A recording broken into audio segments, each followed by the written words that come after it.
All right, so my last official duty here today is I get to welcome my good friend and colleague, Chandra Gnanasambandam, to the stage.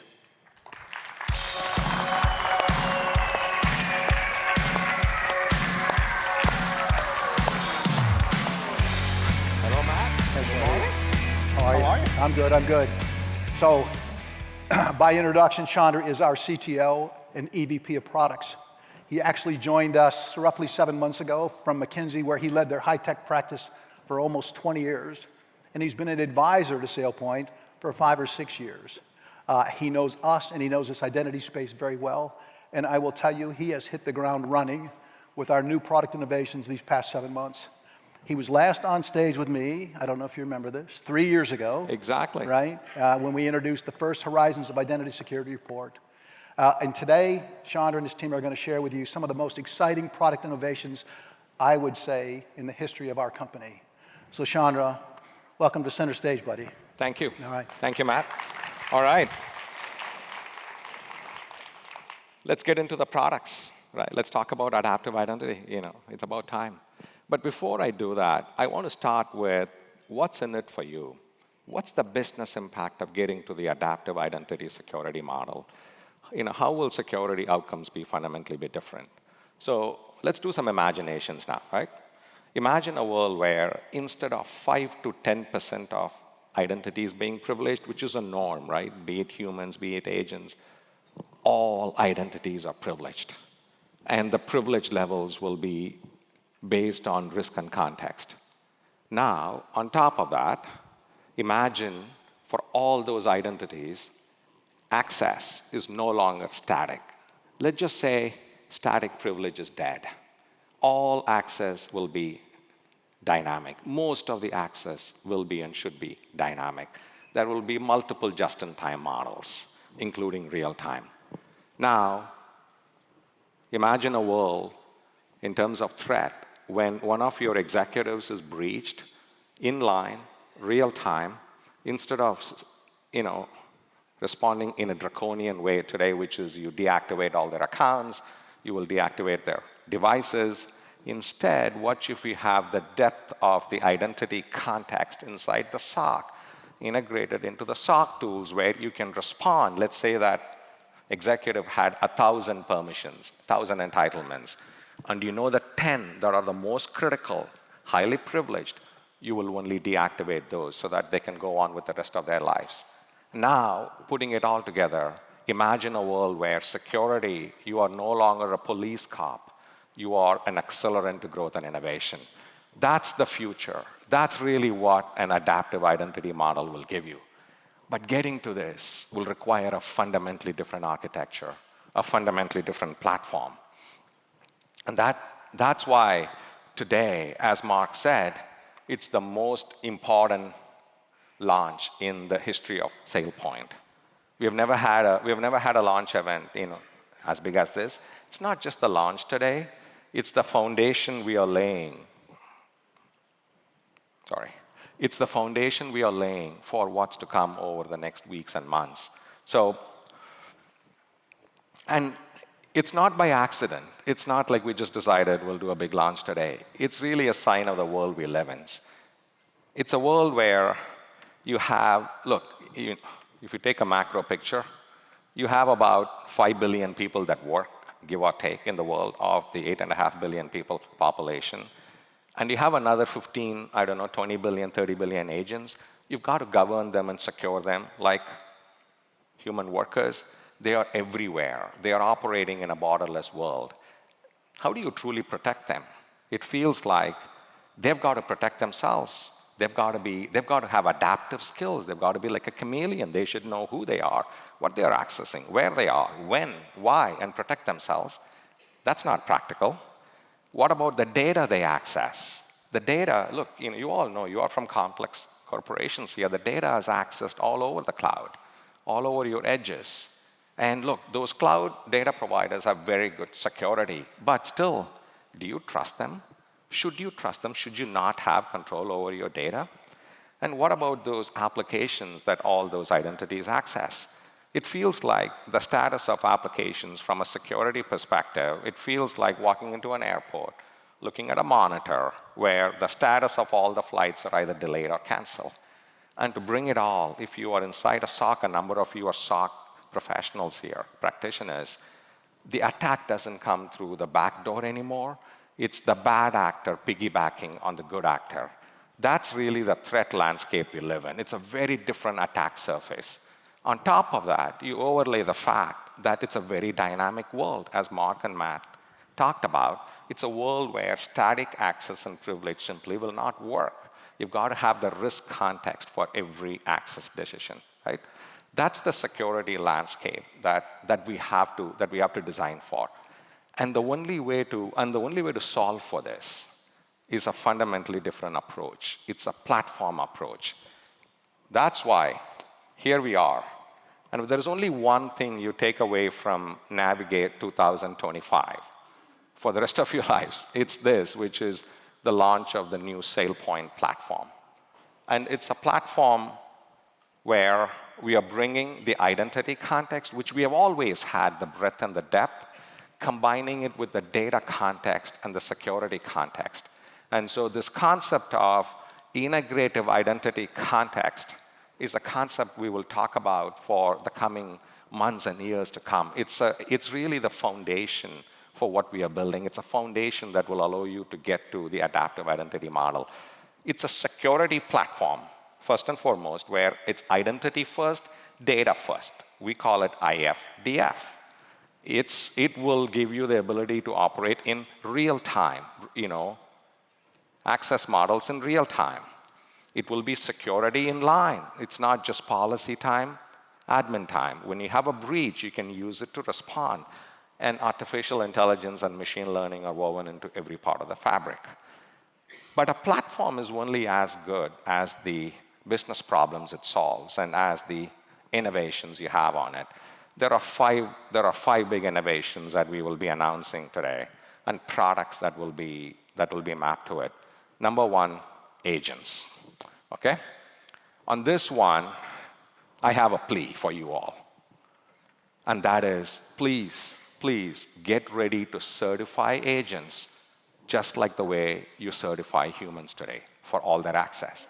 Please get ready. It's only a matter of when, it's not if, that the regulators and the auditors will want you to certify agents. You might as well get ready. And there are two questions you have to answer, fundamentally. We have been working with design partners on this, including NVIDIA. Question one, do you have people in your corporation that can get access to data they don't have the permission for through these agents? Certification number one. Certification number two, can these agents access data they don't have permission for? Because these attended agents, so-called attended agents, are representing a user. What if they get access to data that more than what the user has permission for? Those are the two certifications you have to do. That is, and I will be so confident to say, we are one of few, if not most likely the only platform that has been launched as of now, as I speak, that can provide both those certifications for you. Okay? That's number one. Second, security, unified security intelligence.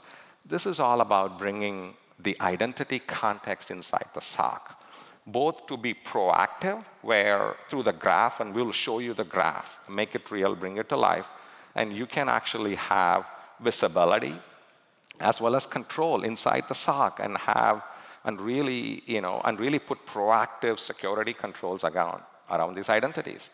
And as well as be reactive, right? Response and remediation. We will give you the ability to respond and remediate in minutes, as opposed to the average of 16 days it takes today. The third one, fine-grained data access. Look, we are in data in service of security. So particularly for agents, securing them and governing them requires mapping the agent to the fine-grained data context. Even application entitlements are actually insufficient. So we are working with the rest of the data ecosystem. And I'll talk about our launch of, we have always been in unstructured, we are moving to structured with a joint product with Snowflake. Fourth, we are fundamentally redefining privilege and authorization. This is really important. This is quite important. Look, privilege has historically been, and by the way, PAM. PAM is not bad, but it's really been, if you have a Linux account, an admin that has access to the Linux account, right? That's really what is considered, that's an example of what is considered privilege.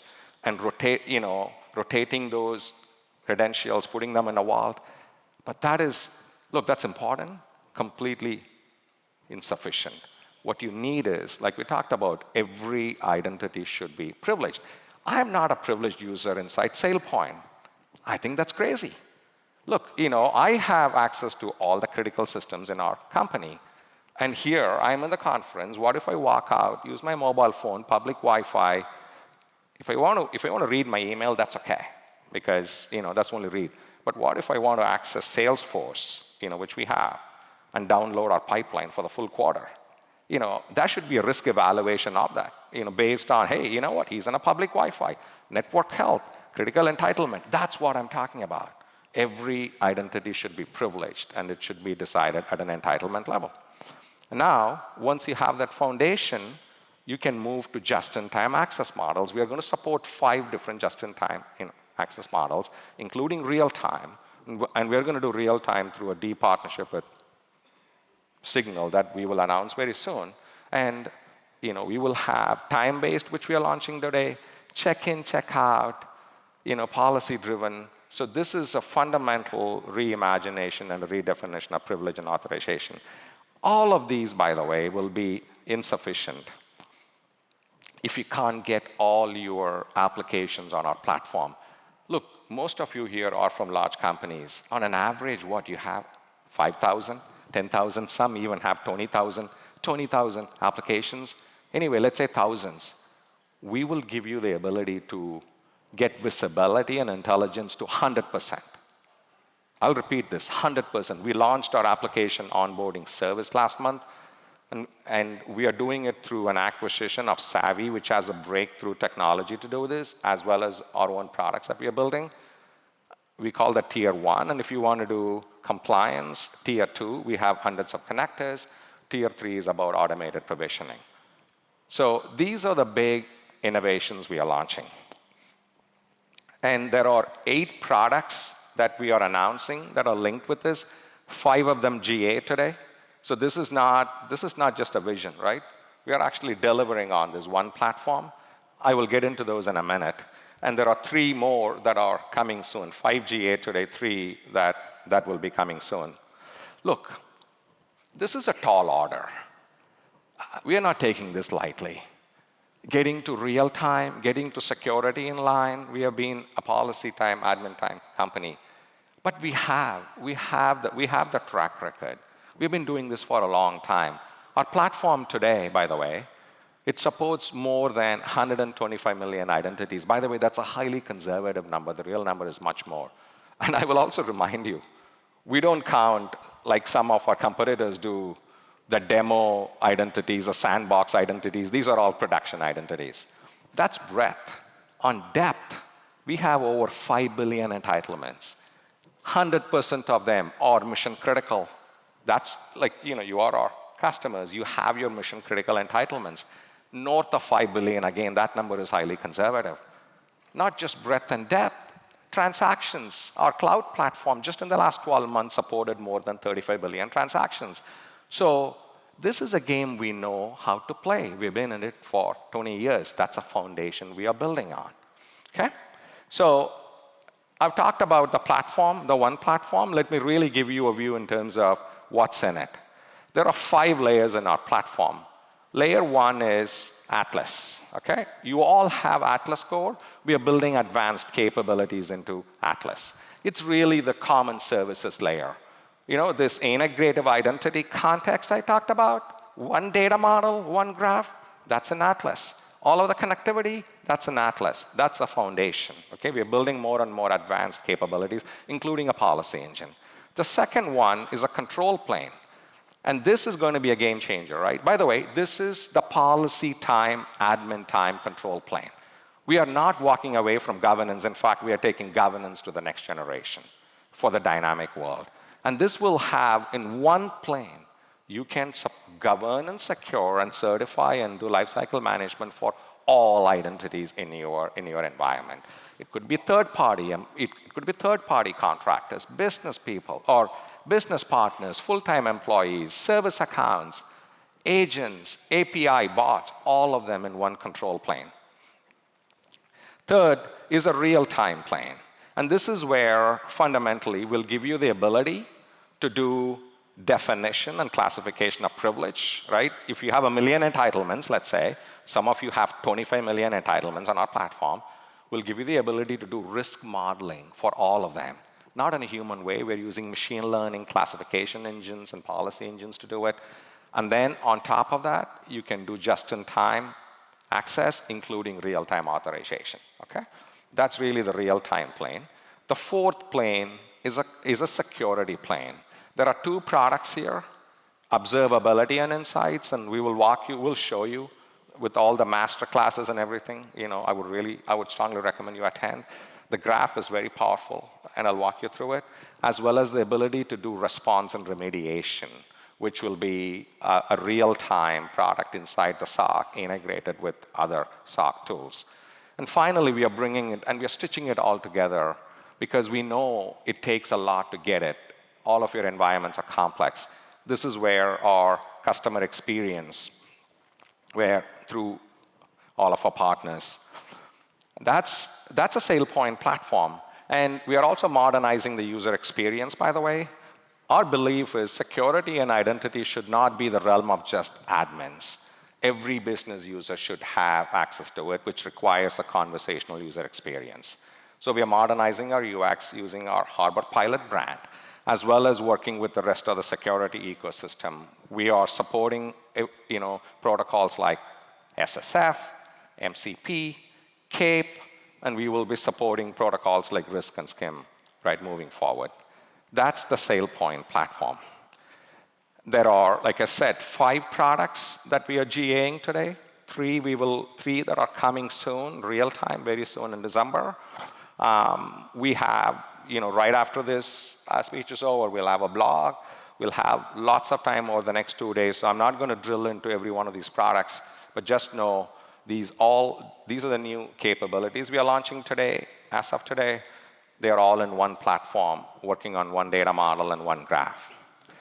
Before I show you all of this, I do want to leave you with this very, very important message, and this is really important. All of these innovations that I talked about, they all build on our core ISC platform.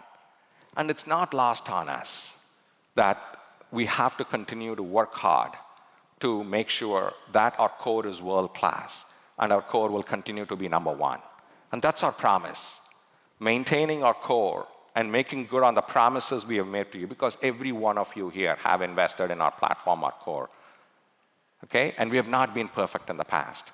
And our promise to you is this: making our core world-class and keeping it to be world-class in terms of capabilities and being #1 will be our #1 priority. Is our #1 priority, will always be our #1 priority. All of the innovations I talked about will come on top of it. So just to give you a teaser, things like you have been asking for certs, things like object owner certification. Our SOD engine, unfortunately, has not kept up. We are investing heavily inside it. So in fact, we are leapfrogging. We believe it has to be policy engine driven. And we are redefining a user experience. So that's a promise, okay, which is we will be world-class with our core. And more to come on this. So I've told you what our platform is. I would like to show it to you now. But I'm not going to show it to you by doing a demo. That's sort of old school. Instead, we are going to go through a day in the life of Kelly Wang. Kelly is a CISO, a Chief Information Security Officer of Acme Corporation. It's a Fortune 500 company. It's a fictitious company, by the way, just to be clear. And she's new in the job. So to do this, I'm going to invite my dear friend and colleague, Neil McGlennon, on stage.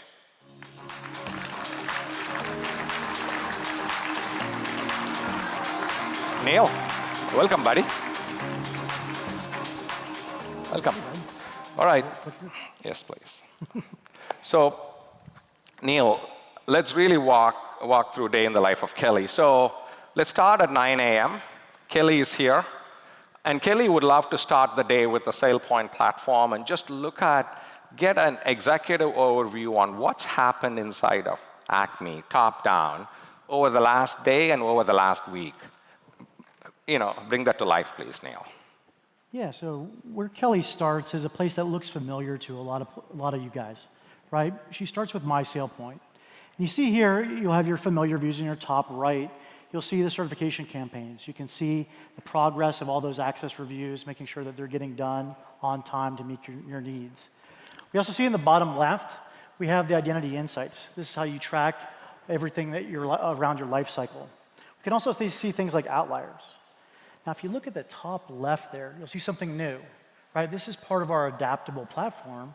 This is all built on our Access Intelligence Center on the Atlas platform. We can take data and make new widgets, right? And show them in a different way that is more adaptable to your business. Got it. Neil, I do want to drill down on one of these, right? So if you look at the bottom right here, I find something that's very interesting. What I see is there are applications, right? By the way, Acme has 25,000 applications, okay? And Kelly, as a CISO, has a view of 5, and the one on top, DocuSign, it shows as high risk. It's marked in red. It shows as high risk. Neil, what does it mean? How does a SailPoint platform get the data? Yeah, so this widget is actually coming from our accelerated application management system. And what happens is that integrates with things like SSO, your CMDB, can also integrate with a browser extension to allow you to cast a wide net and gain visibility into a lot of the activities going on. Got it. And what we do is we summate this here, and we can actually see what risk is based on things like, is it using SSO? Is it using MFA? Oh, that's cool. So as a CISO of the 25,000 applications, Kelly has visibility into what are the 1 or 2 that are really high risk. That, by the way, comes through our application onboarding service. Now, Neil, let's go and look at the executive dashboard, Neil, right, Absolutely. that Kelly has, which is a different dashboard. And by the way, another reminder, every one of you here, you can personalize this dashboard. The new platform has widgets, and we call it custom dashboard widgets, where you can go, the panes you see, it could be anything you want. It's highly customizable and personalizable. Neil, I want to go through this. There is a lot here, right? Let's start with the bottom right, Neil. Yeah. And it's a map of the world. It looks like it's a map of the Western European region. And there are some green dots and some red dots in here. What are they? Yeah, what this is displaying is device compliance status. What's interesting, though, is we're not really a device compliance solution. Exactly. So what we're doing is we're listening through the magic of the shared signals framework. We're listening to all the different events that are out there in real time. And then what we're doing is we're adding that identity context. See, we know where these people are in Europe. And we're plotting them on a map in a visualization that makes most sense, color coding them according to what is compromised versus what isn't. Oh, interesting. So you're saying we are through SSF. We have the SSF receiver in our Atlas Enterprise, that we have launched now, and you can grab those external events and logs, correlate it with the identity, and show which device access down to a user is risky versus not. That's what the red means. That's really cool. That's exactly right. I would like to move to the bottom left now, Neil, right? Very interesting. Kelly has a view that there are 3 agents that are ready to be onboarded and 2 machine accounts that are ready to be onboarded, right? Yeah. These are non-human identities, right? Interestingly, if you look at the top 2, it says those machine accounts are actually missing an owner. What is that about? Well, with machine identity security, we can actually discover all these agents, right? Or all these machines, right? And we can bring these in. But part of the value also is making sure that we establish proper ownership and proper lifecycle processes. In this case, we're discovering some agent or some machines here that have no owner. Now, Kelly, as a CISO, she could go put an owner in there, more likely. She's probably going to delegate that out, right? Yeah. And so somebody else can fill in that owner. Make sure that you have proper ownership as people join and leave and that sort of thing.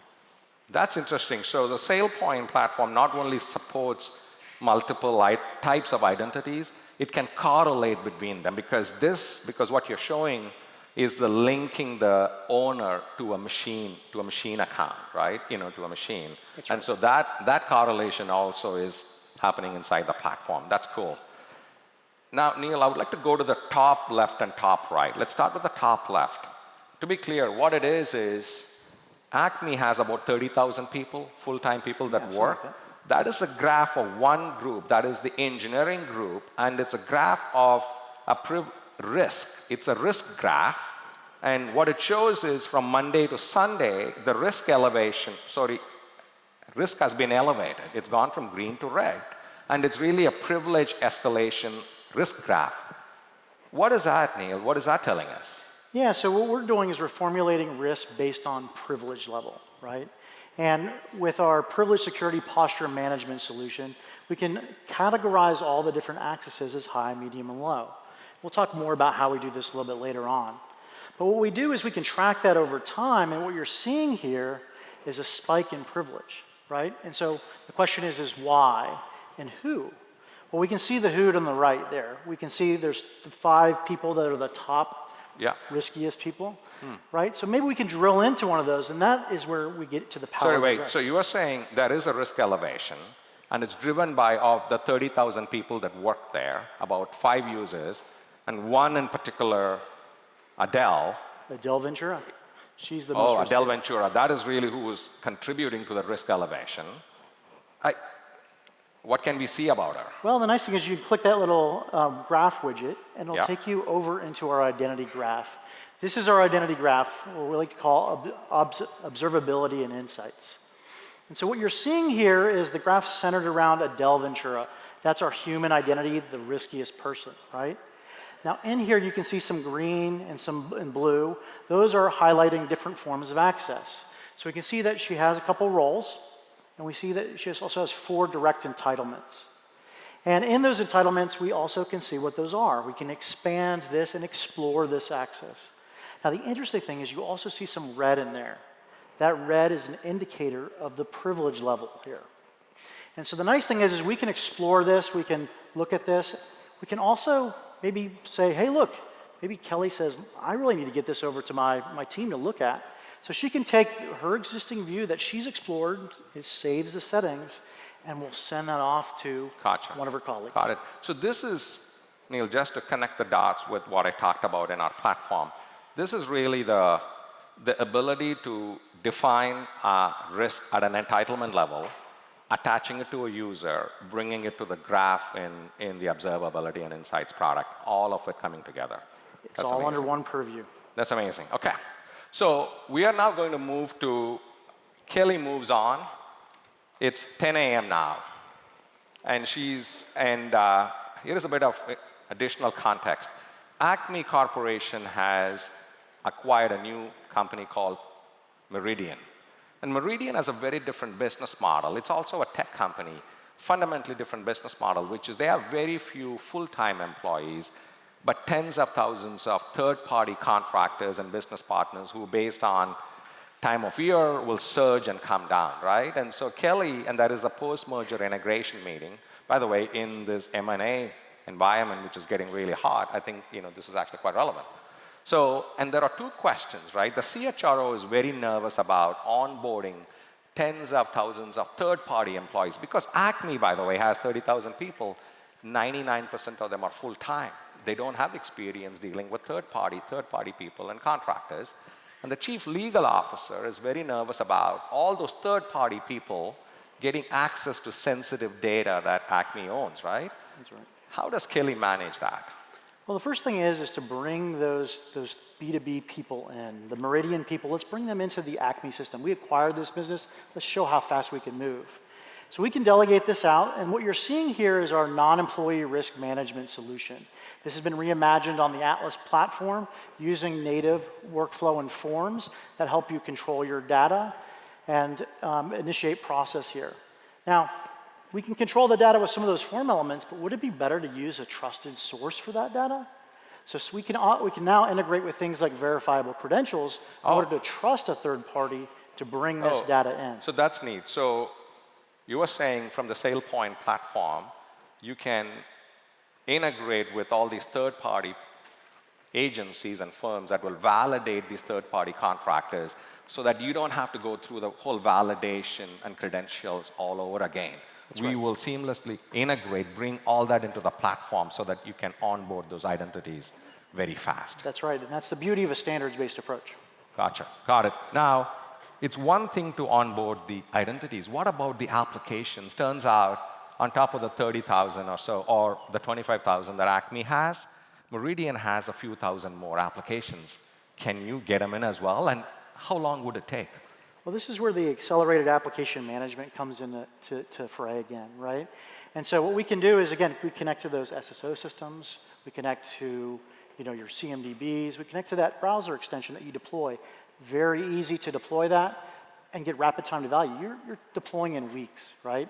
Gotcha. The nice thing is you're casting a wide net of all that visibility. We call that tier one visibility, right?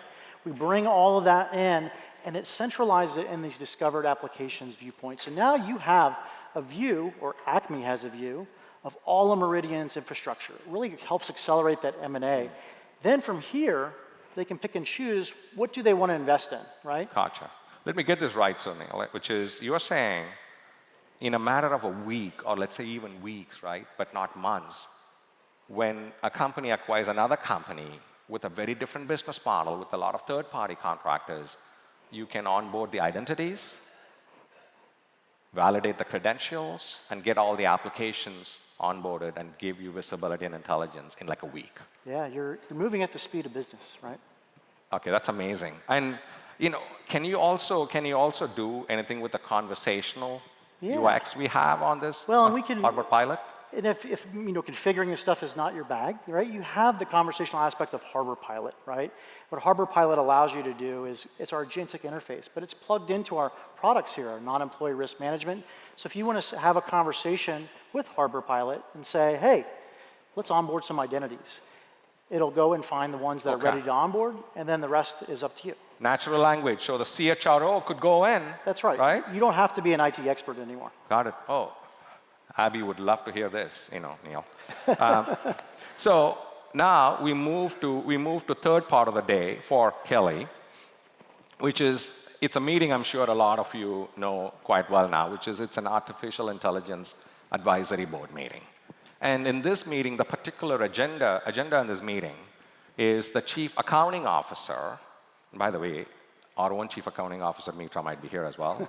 She, in this case, there she is. She's got this project that she wants Kelly to really accelerate. She has got an accounting agent, right? Let's look at the agents now, right? She has got an accounting agent, right? So in the bottom screen, you will see a number of agents, and one of them is the accounting agent. And the chief accounting officer wants that agent to be onboarded. Acme is a month before earnings, and the chief accounting officer wants that onboarded like today. Yeah. And she wants to make sure that all the security controls are in place. She wants Kelly to guarantee by doing so she's not going to breach anything, as well as certify it, because she's like, hey, the auditors are going to come talk to me. I want to certify them. Can Kelly do that? Yeah. With agent identity security, we're already plugged into agents where they're made. And these are on platforms like AWS.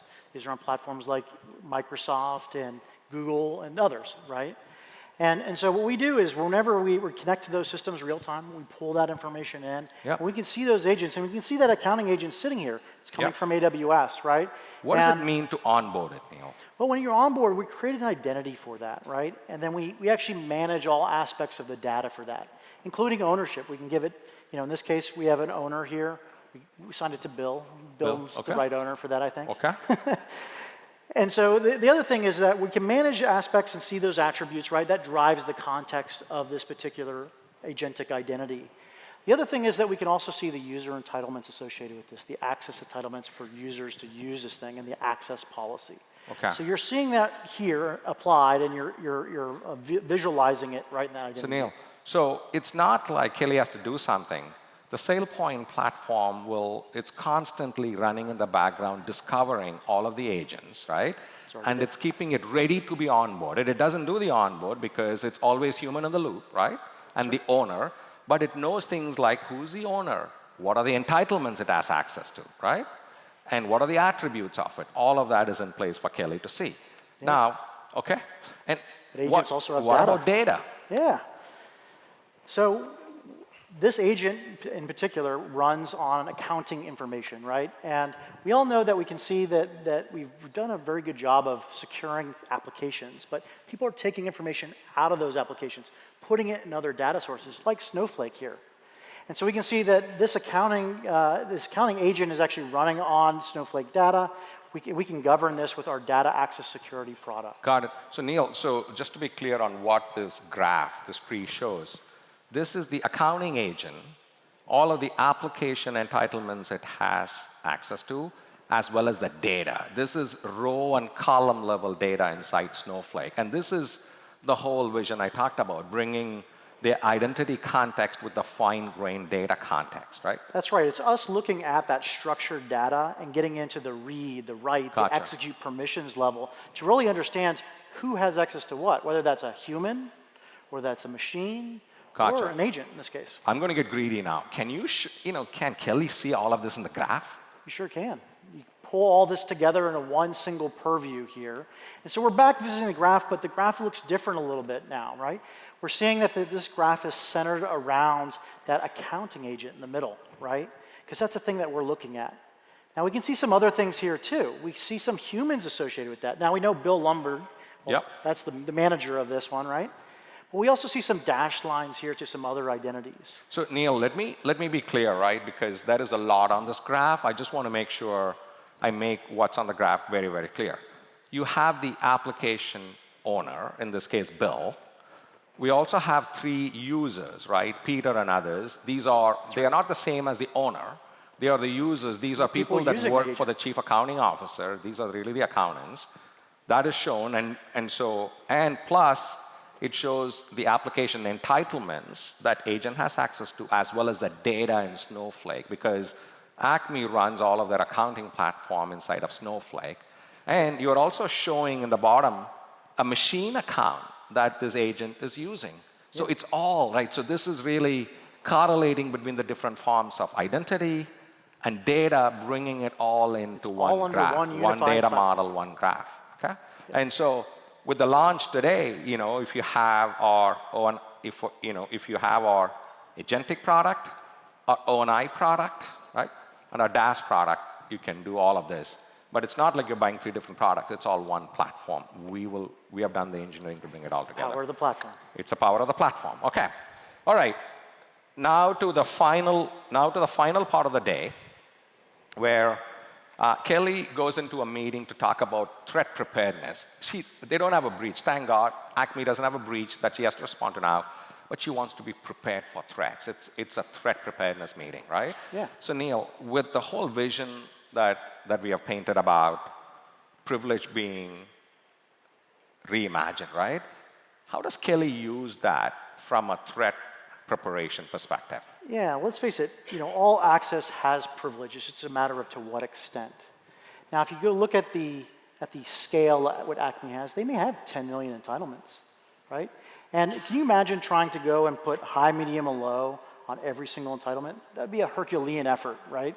That'd be near impossible to do manually.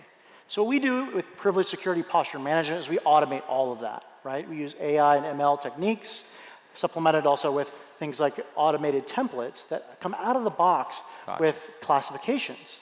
Now, if you want, Acme can override those classifications. Wait, but Neil, right before you move on, this one, I just want to reinforce, right? What we are seeing is, if you have 1 million entitlements, the policy engine and the machine learning have done the classification, and we are seeing at an entitlement levels, which ones can afford static access, which ones need a just-in-time access model.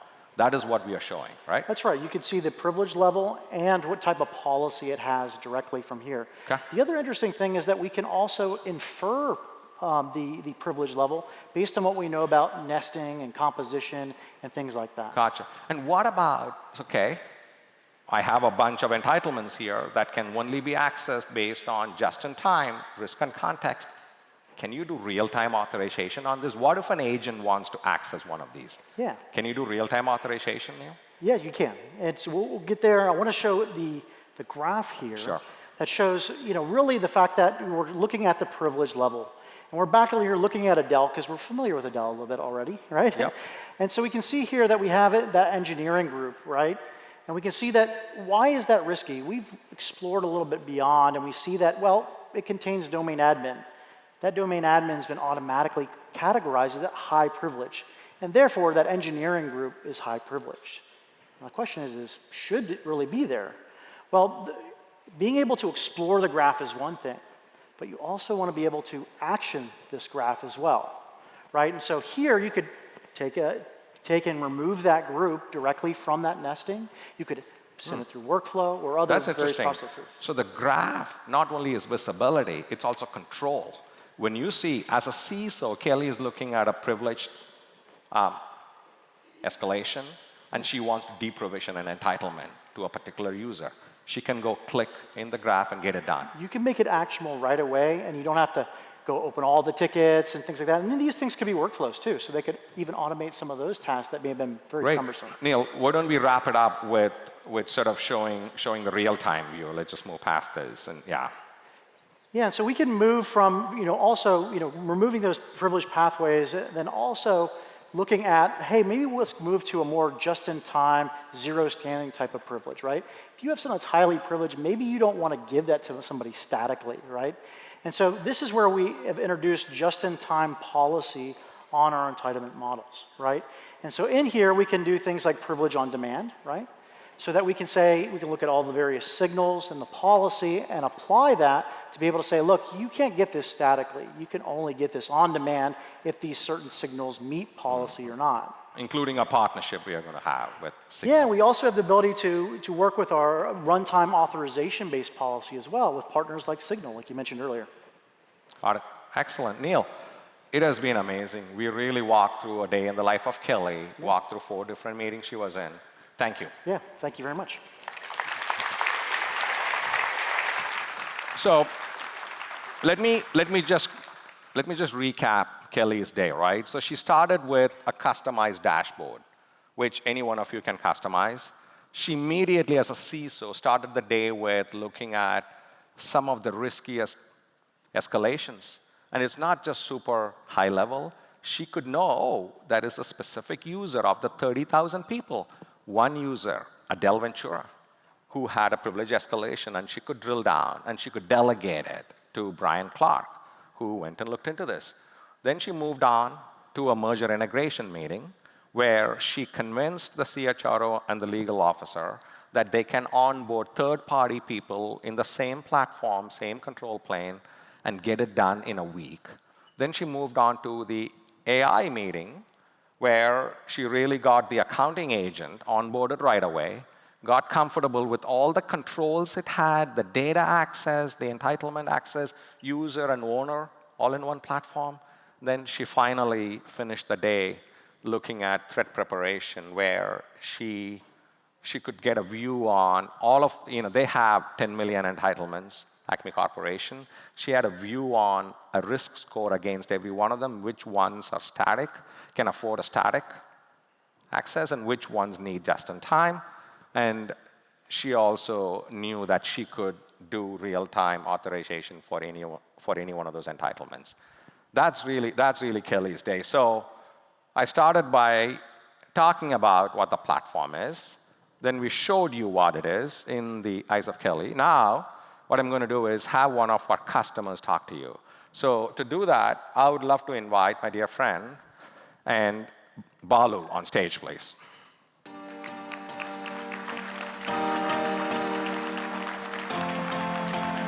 Balu, welcome. Nice, bro. Thank you. So Balu is with CVS, and as you might know, it's a Fortune 5 company.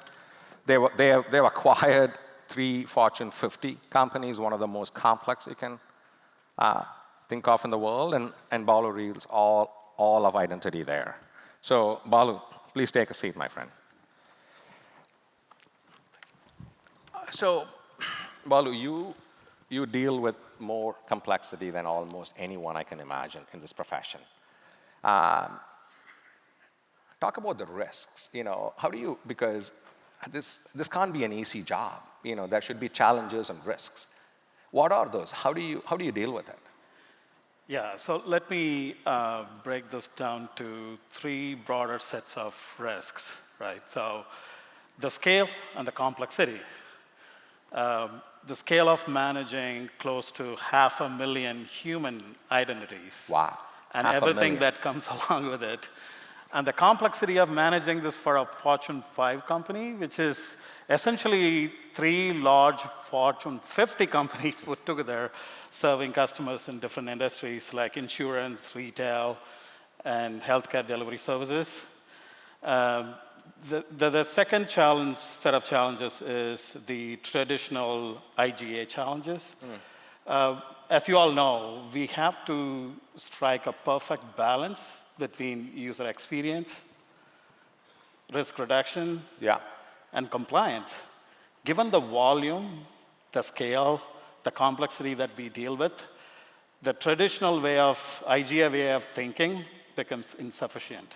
Got it. So the last set of challenges that I want to talk about. What's a new way then, Balu? I'm sorry? What's a new way of thinking? Yeah, so I think, it's essentially looking at embedding Okay. embedding everything what we have actually talked about in terms of looking at the evolving threat landscape. Yeah. Right. So look at some of the AI-driven identity security threats, something like deep fake attacks that we see today.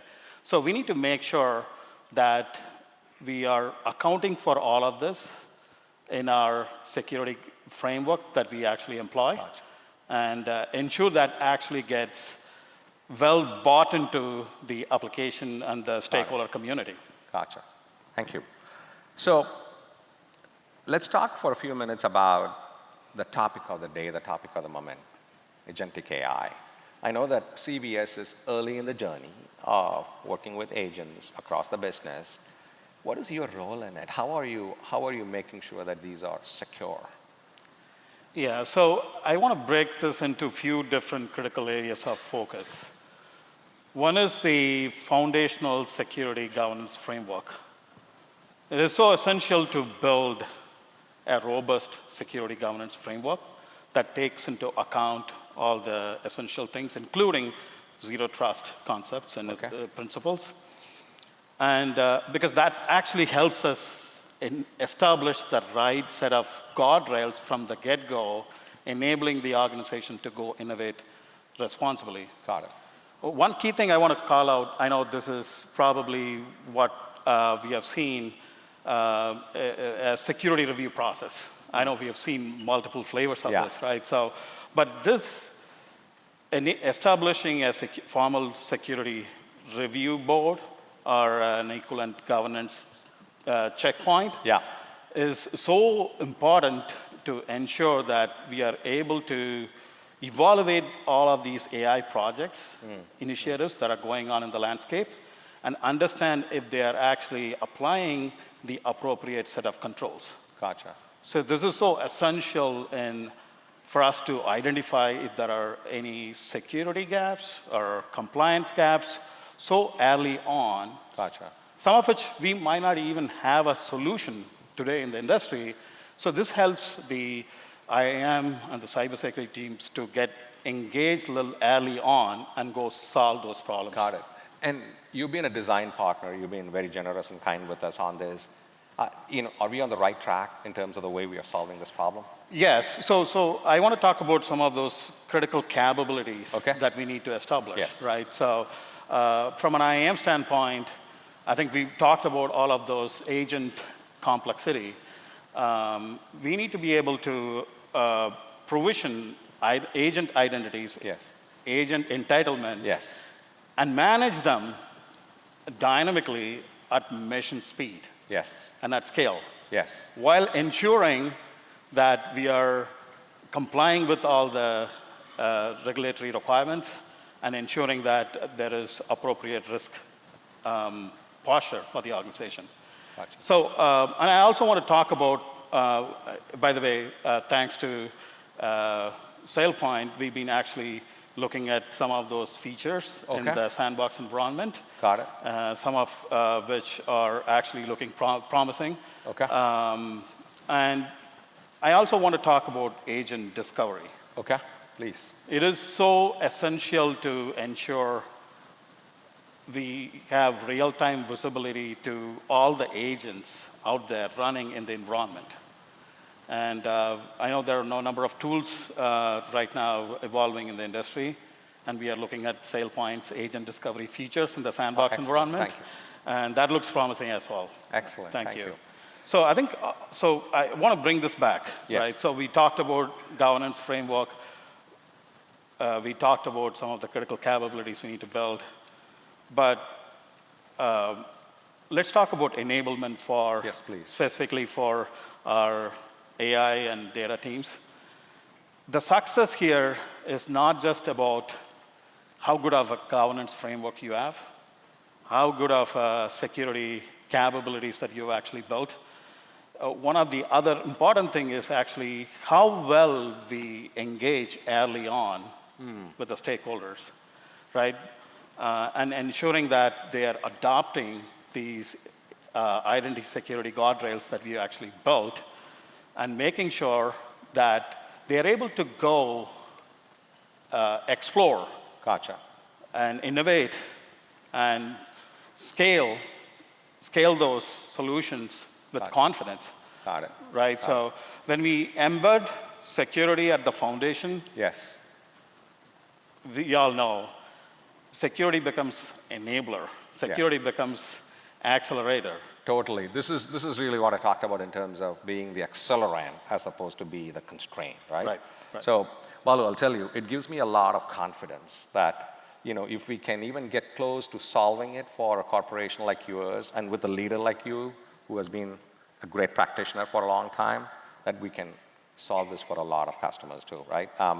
Balu, I would love to just be here and just talk with you for a long time, but I'm going to get into trouble with my marketing colleagues because I am already run over by a few minutes. So I really, really appreciate you being here. Thank you. And really thank you for being a design partner and being a great customer. Thanks for the opportunity. Right, we really appreciate it. Thank you.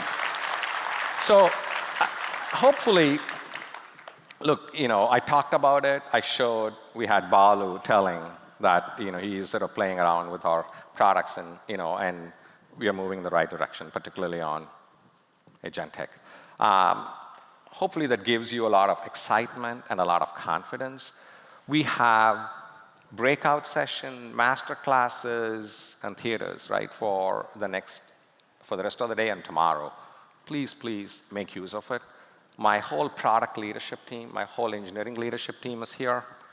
All of our marketing colleagues are here. Our go-to-market colleagues are here. Our partners are here.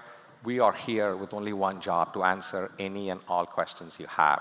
So I hope you are excited and you will really participate in all the different content sessions we have and get the best out of the day. So with that, thank you. Thank you for listening, and I'm going to welcome my two marketing colleagues on stage. Thank you.